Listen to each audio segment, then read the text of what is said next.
Trabzon, the Black Sea Pearl. Welcome to Trabzon. Little Leo stepped off the train with his Aunt Zeynep. Wow, he whispered. It is so green. Aunt Zeynep smiled. Welcome to Trabzon, Leo. This city is a pearl on the Black Sea coast. Trabzon is famous for its steep hills and deep history. The Black Sea gives the air a fresh, salty smell. Do people swim here? Leo asked. Of course, Zeynep said. But the sea is vital for fishing too. We catch lots of hamsi or anchovies. Their first big trip was to a place called Uzungol. They drove high into the mountains.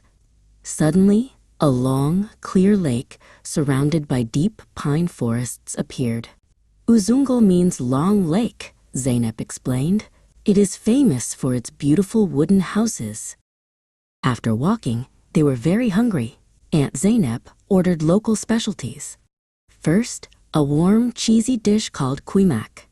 You must eat it while it's hot and stretchy, she advised. Then, they tried crispy fried hamsi, the little fish from the Black Sea. Delicious.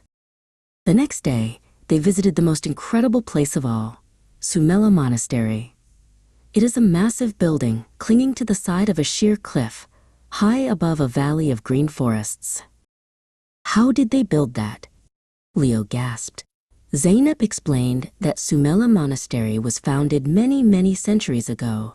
It was a place for monks and study. It looks impossible, but it is a true symbol of Trabzon's strength and history. In the afternoon, they returned closer to the city center to see Ataturk's pavilion, or Kosk. This beautiful white villa sits quietly among well-kept gardens. This house was built in the early 1900s, Zeynep whispered. It was used by Mustafa Kemal Ataturk, the founder of the Republic of Turkey, when he visited Trabzon. It felt like walking through a preserved piece of time. Trabzon is known for its kind people, Zeynep told Leo as they sat down for Turkish tea. We call the people here Laz and Pontic. Trabzon is not just famous for history and nature, it is famous for hospitality too. Leo felt his heart full of green mountains, steep cliffs, salty air, and the delicious taste of kuymak. Trabzon was a city of beauty, history, and warmth. He couldn't wait to come back.